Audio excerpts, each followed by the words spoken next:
大家好，又嚟到先秦時期中西交流嘅系列啦。今次我會講一條可能喺先秦時期已經存在嘅道路，連接四川同印度，中間經過雲南同緬甸。有人叫呢條路做蜀新毒道，又叫西南絲綢之路。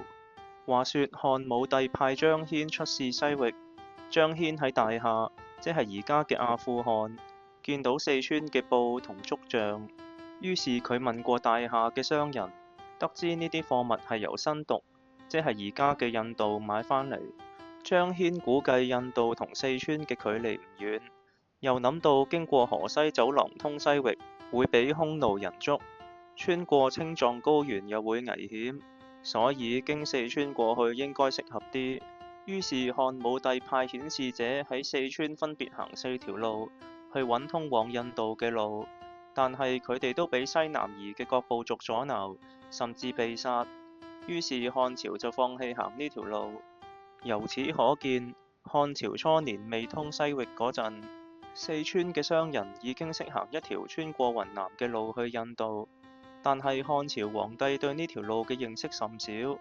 咁究竟呢條路有幾耐歷史呢？佢喺先秦時期，甚至秦國兼併蜀國之前，係咪已經存在呢？呢條路喺先秦時期嘅傳世文獻基本上係冇記載，但係喺四川嘅三星堆遺址有嚟自印度洋嘅貝殼出土。嗰種貝殼係經過加工，用嚟做貨幣，而且嗰種貝殼只會喺印度洋揾到，所以呢個極有可能係先秦時期嘅蜀人同印度人通商嘅證據。呢條通道除咗促進貿易之外，亦都可能促進咗一啲資訊嘅傳播。例如促進長江流域嘅人了解西方嘅事物，不過嗰啲資訊主要都係口耳相傳，輾轉變成荒誕嘅神話傳說。